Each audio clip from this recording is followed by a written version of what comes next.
Il y a tellement d'infos que je m'y perds. Je trouve que c'est difficile d'y voir clair quand même. Souvent, je trouve que tout est trop superficiel. Je pense qu'il y a trop d'infos et... C'est très angoissant. La première, J'ai besoin de repères. les clés, J'ai envie de comprendre. Arnaud Roysson. Bonjour à toutes, bonjour à tous et bienvenue dans Les Clés pour un numéro où l'on va essayer de comprendre ce qui se joue en ce moment à Los Angeles. Si les médias ont beaucoup montré les émeutes et le déploiement de la garde nationale, pour beaucoup d'habitants de la ville californienne, le vrai enjeu, c'est la politique que Trump est en train de mener face aux migrants sans papier avec des rafles et des déportations de personnes qui vivent et travaillent pour certains depuis des dizaines d'années dans la ville. Alors on va essayer de comprendre tout ça et pour mieux comprendre, j'ai commencé par contacter quelques Belges qui vivent aujourd'hui à Los Angeles. La première, les clés.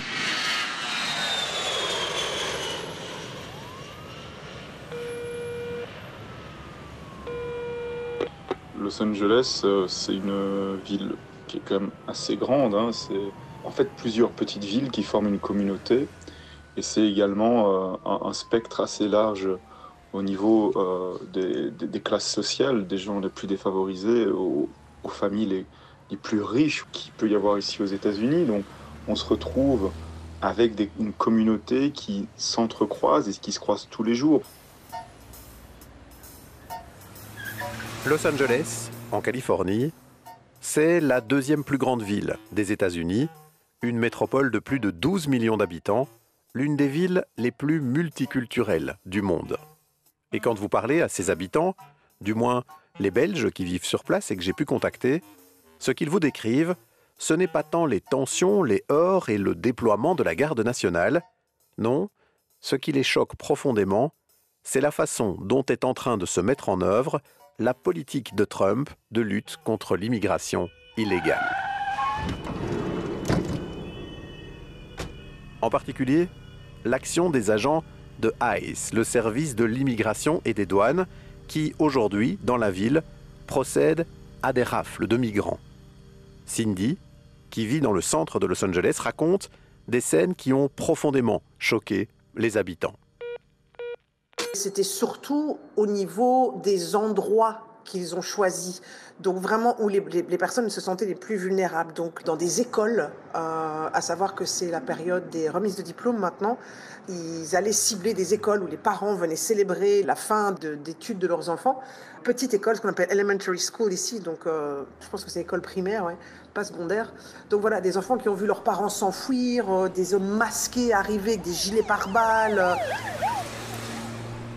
Et Guillaume, qui lui habite dans l'ouest de Los Angeles, à Santa Monica, raconte également une scène récente dans son quartier. Au car wash, qui est pas très loin de chez moi, ils ont fait une descente dans un des car wash locaux. Et voilà, les travailleurs qui étaient là, ils en ont pris plusieurs. C'est des gens que vous côtoyez tous les jours et qui peuvent du jour au lendemain disparaître sans autre forme de procès. Et ça, c'est assez... ça fait peur, ça fait très peur.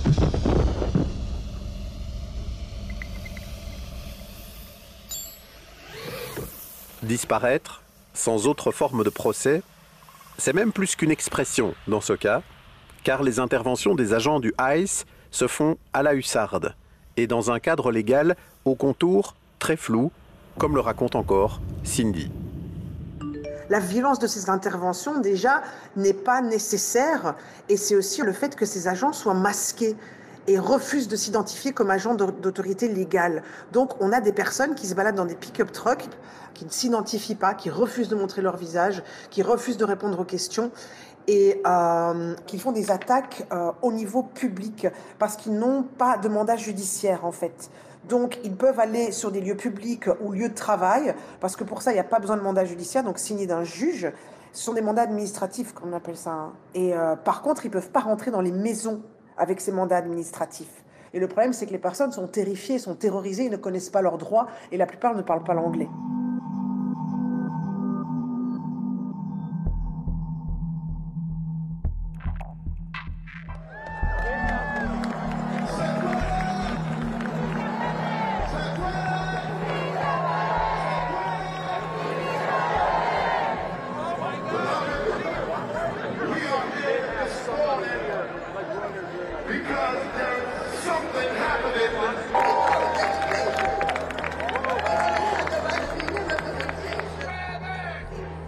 Face à cela, des manifestations ont commencé début juin pour dénoncer la politique de Trump, par solidarité aussi avec les personnes étrangères sans papier qui vivent à Los Angeles depuis de nombreuses années déjà.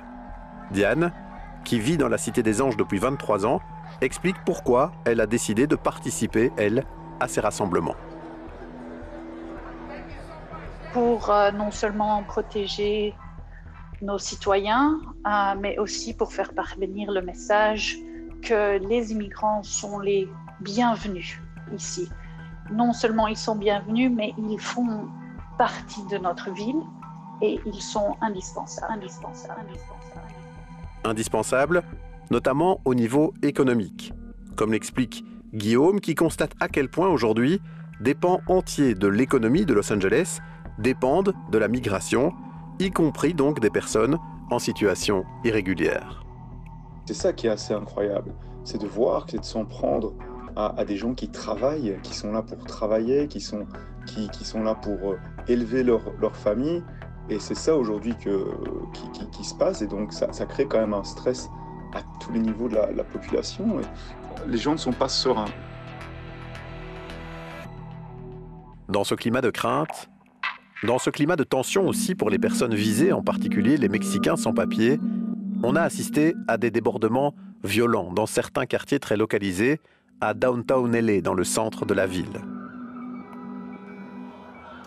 Quelques voitures incendiées, des tirs de mortier, de feux d'artifice et jets de cocktails Molotov, et Donald Trump s'est engouffré dans la brèche. Alors que la police de Los Angeles contenait les émeutiers en ne lésinant pas sur la force d'ailleurs, le président américain s'est lui répandu en discours pour expliquer que Los Angeles était à feu et à sang, et finir par déployer, contre l'avis du gouverneur de l'État, la garde nationale, une force militaire de réserve. Et comme toujours, Donald Trump l'a annoncé dans son langage bien à lui, devant un parterre de militaires en tenue de combat. Des générations entières d'héros de l'armée n'ont pas fait couler leur sang sur le terrain, sur les plages, pour voir notre pays se faire détruire par les envahisseurs du tiers-monde, comme c'est en train d'arriver en Californie. En tant que commandant en chef, je ne laisserai pas ça arriver.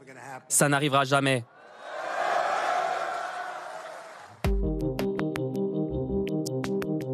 Et Donald Trump ne fait pas dans la dentelle.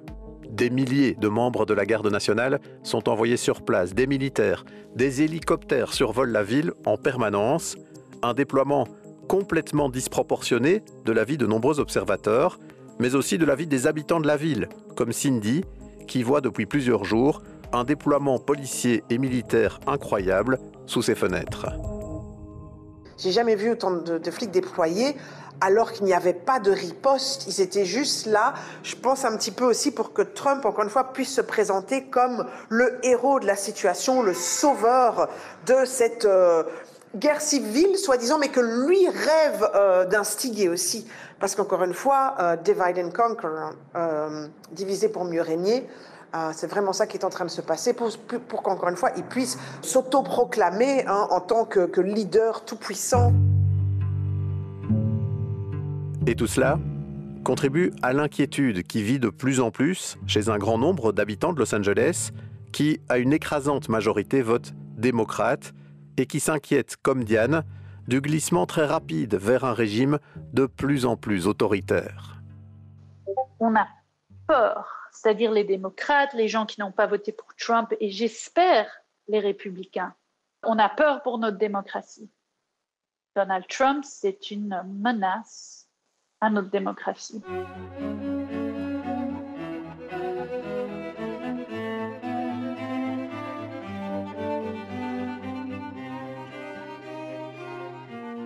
Une inquiétude relayée par le gouverneur de l'État lui-même, le démocrate Gavin Newsom, potentiel candidat démocrate d'ailleurs à une prochaine présidentielle, qui s'est lancé dans un grand bras de fer avec Donald Trump en faisant de ce qui se joue en Californie un enjeu national. Cette crise nous concerne tous. Elle vous concerne, vous. La Californie est la première, mais il est évident que Donald Trump ne s'arrêtera pas là. D'autres États suivront. La démocratie est prise pour cible, juste devant nos yeux. Le moment que nous redoutions est arrivé. L'État de droit cède de plus en plus la place au fait du prince. Ce n'est pas pour ça que nos pères fondateurs se sont battus. Vous voyez ce genre de moment, l'heure est venue pour nous toutes et nous tous de résister.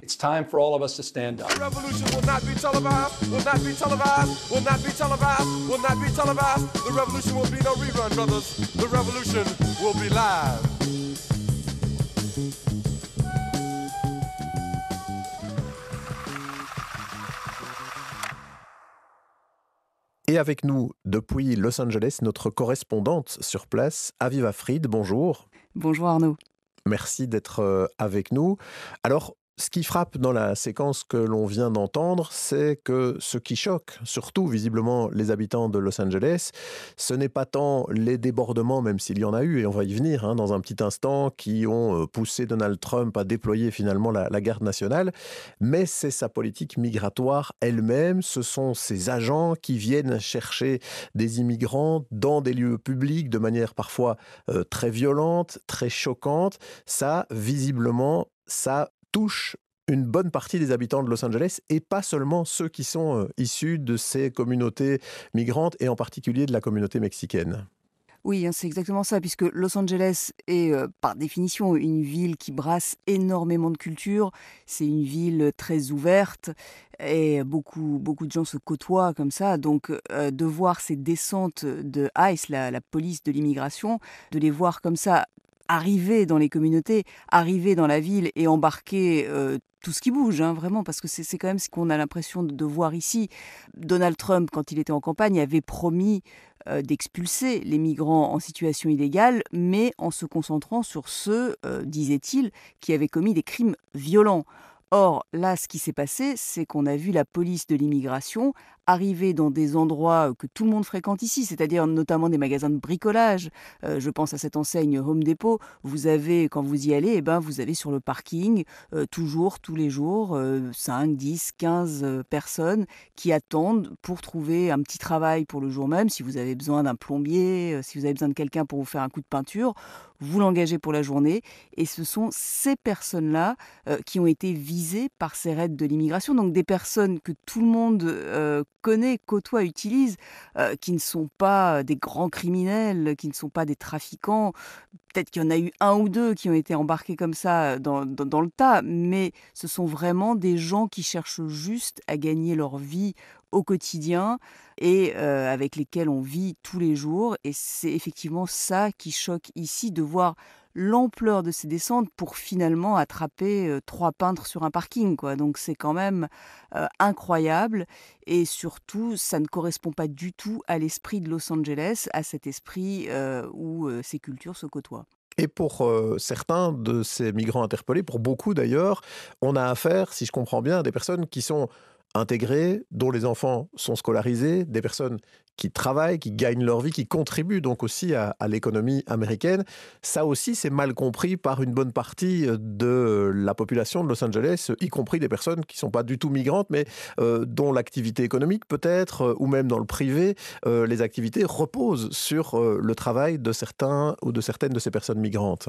Exactement. Et puis, il y a un effet aussi de peur qui se répand dans les communautés. C'est-à-dire que vous avez beaucoup de personnes sans papier, voire des personnes en situation légale, mais qui ont peur de se faire embarquer en dommage collatéral. Et bien, ces personnes ne vont plus travailler parce qu'elles se disent, on n'est pas à l'abri. ICE, donc cette police de l'immigration, va faire une descente sur les lieux de travail. Donc, vous avez des serveurs, vous avez des personnes dans le bâtiment, vous avez des ouvriers agricoles, des gens qui ne se présentent plus à leur travail parce qu'ils ont peur de se faire arrêter. En ce moment, c'est la semaine où il y a les cérémonies, ces fameuses cérémonies qu'on voit si souvent dans les séries télé de remise de diplômes dans les high schools, dans les lycées. Eh bien, l'organisation responsable des lycées de Los Angeles a annoncé qu'ils allaient faire en sorte que ces cérémonies soient des endroits sûrs pour que la police de l'immigration n'intervienne pas pour arrêter certains parents qui seraient là pour voir leur enfant recevoir un diplôme. Parfois même, l'enfant est le premier de la famille à recevoir un diplôme et les parents ont peur d'aller aux cérémonies parce qu'ils ont peur que ICE fasse une descente. Donc un cordon de sécurité va être organisé autour de ces cérémonies pour être sûr que les agents ne viennent pas gâcher la fête. Mais certains ont déjà dit qu'ils n'iraient pas voir leur enfant recevoir le diplôme. Certains enfants n'iront même pas prendre leur diplôme parce qu'il y a cette peur qui s'est installée au quotidien, cette peur de se faire arrêter n'importe quand, n'importe où, à n'importe quel moment. Alors il y a quelque chose qui frappe dans les témoignages que l'on a entendus à Viva Fried, c'est le fait qu'on a affaire à des agents de l'immigration qui interviennent dans des pick-up civils qui ne sont pas siglés par des logos spécifiques ou qui n'ont pas l'air de voitures de police non plus, des personnes qui sont masquées avec des gilets pare-balles et qui donnent l'impression au fond que ce ne sont pas vraiment des agents de l'État qui viennent interpeller ces migrants. Comment est-ce qu'on peut expliquer ça, le fait qu'on n'ait pas une intervention, je dirais, classique de la police pour venir appréhender ces personnes?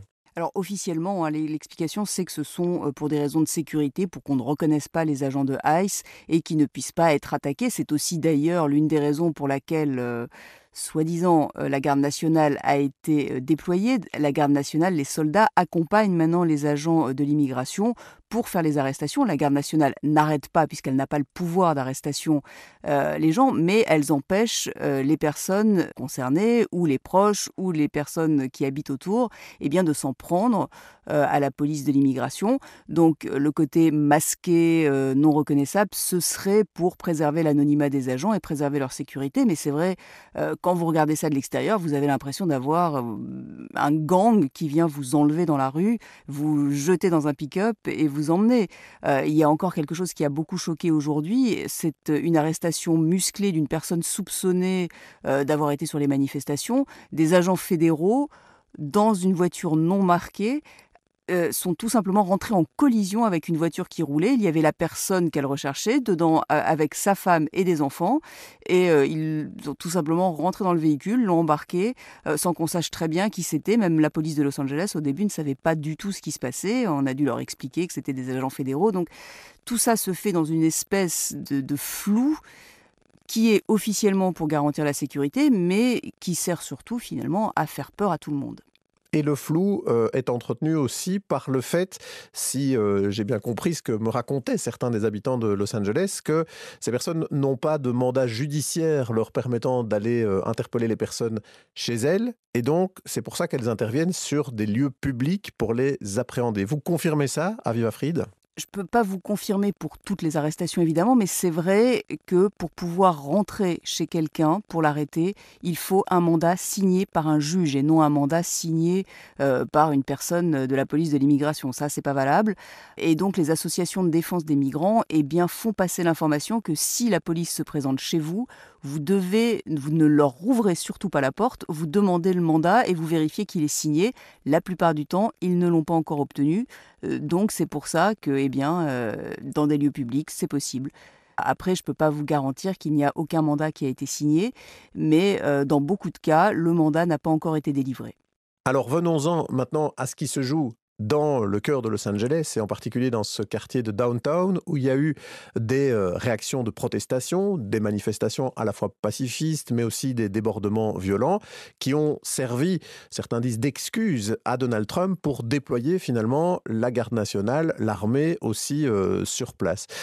Est-ce que vous confirmez, vous, Aviva Fried, qui est sur place, qu'on avait affaire là à des débordements limité, qui était gérable par la police de la ville et la police de l'État, qui ne nécessitait pas forcément l'intervention fédérale? Oui, tout à fait. Los Angeles, c'est une ville qui connaît, parce que ce sont des vraies émeutes. On se souvient de celle de 92, où là, la ville était pour le coup vraiment à feu et à sang. Il y avait eu des morts, c'était assez terrible, et la garde nationale avait été déployée à la demande du gouverneur de l'époque.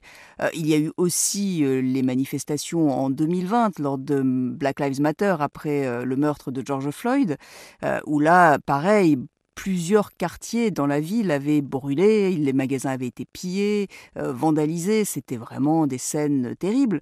Là, on a, au tout début, en tout cas, tout a commencé vendredi puis samedi, il y a eu des manifestations extrêmement localisées, la plupart du temps pacifistes, avec Oui, il y a eu quelques dégradations du type graffiti et samedi, la grosse escalade, ça a été une voiture brûlée. C'est effectivement répréhensible, les personnes doivent être arrêtées. Le LAPD, donc la police de Los Angeles, était tout à fait en mesure de le faire et était contrôler, maîtriser la situation avec l'aide du shérif du comté. Mais c'est un prétexte qui a servi à Donald Trump pour faire sa démonstration de force dans cet État de Californie qu'il déteste par-dessus tout. C'est un État qui s'oppose à lui depuis toujours, depuis son premier mandat déjà, un État sanctuaire avec un gouverneur qu'il n'aime pas forcément puisqu'il a une volonté de se placer nationalement avec en ligne de mire 2028, l'élection présidentielle. Donc tous les ingrédients étaient là pour pouvoir prendre n'importe quel prétexte pour faire en sorte que l'armée intervienne. Et c'est ce qui s'est passé. C'était gérable. C'est aussi pour ça que les Angelenos et tous ceux qui habitent ici ne comprennent pas du tout pourquoi ça s'est passé. Parce qu'il n'y avait vraiment pas matière à employer toute cette force et à faire cette démonstration martiale.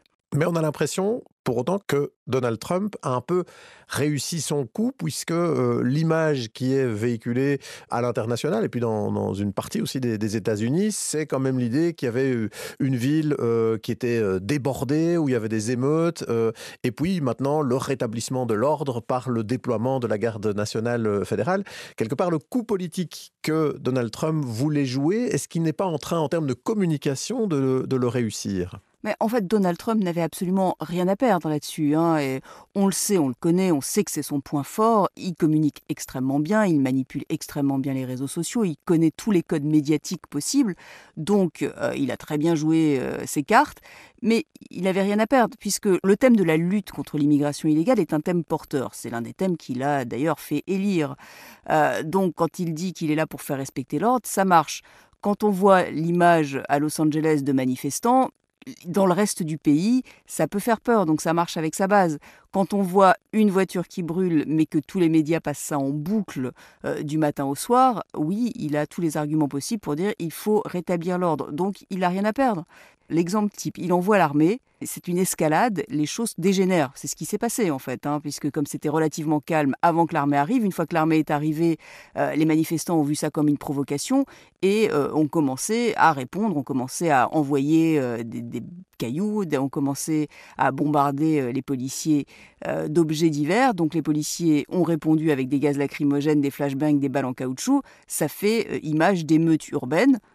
Donald Trump dit « Je vous l'avais bien dit, la situation est hors de contrôle, mais maintenant qu'on est sur place, tout va s'arranger. » Donc de toute façon, que ça dégénère ou que ça dégénère pas, lui, il a gagné son coup. Donc c'est exactement ce qu'il recherchait. Et on a l'impression que face à cela, la partition pour les démocrates n'est pas facile à jouer, puisque ici, il y a la défense d'un modèle multiculturel à Los Angeles. Il y a un vrai soutien, on le comprend, d'une partie de la population, y compris pas du tout issue de l'immigration, par rapport à ces communautés migrantes. Mais ça, c'est vrai dans une ville comme Los Angeles. Ce n'est pas vrai forcément dans le reste des États-Unis, où il y a beaucoup de méfiance vis-à-vis de la migration.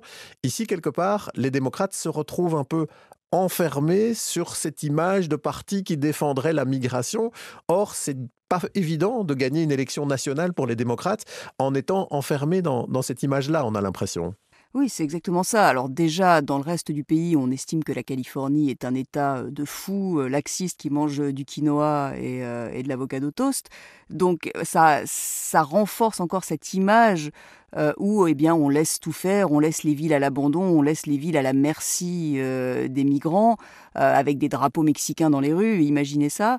Donc voilà, et c'est pour cela d'ailleurs en partie que la maire de Los Angeles a décrété ce couvre-feu, qui n'était pas forcément nécessaire, c'est plutôt bienvenu puisqu'effectivement ça ramène un peu de calme, mais c'était surtout une décision très politique, c'était pour montrer, regardez, on n'est pas laxiste, on prend les devants, à Los Angeles on sait faire, on décide de faire respecter la loi, l'ordre, et que ce soit Gavin Newsom, le gouverneur, ou Karen Bass, la maire de Los Angeles, ils ont bien dit que toute personne qui manifestait violemment serait punie, serait poursuivis. Donc ils essayent aussi de se mettre du côté de la loi et de l'ordre, qui sont les maîtres mots du langage de Donald Trump.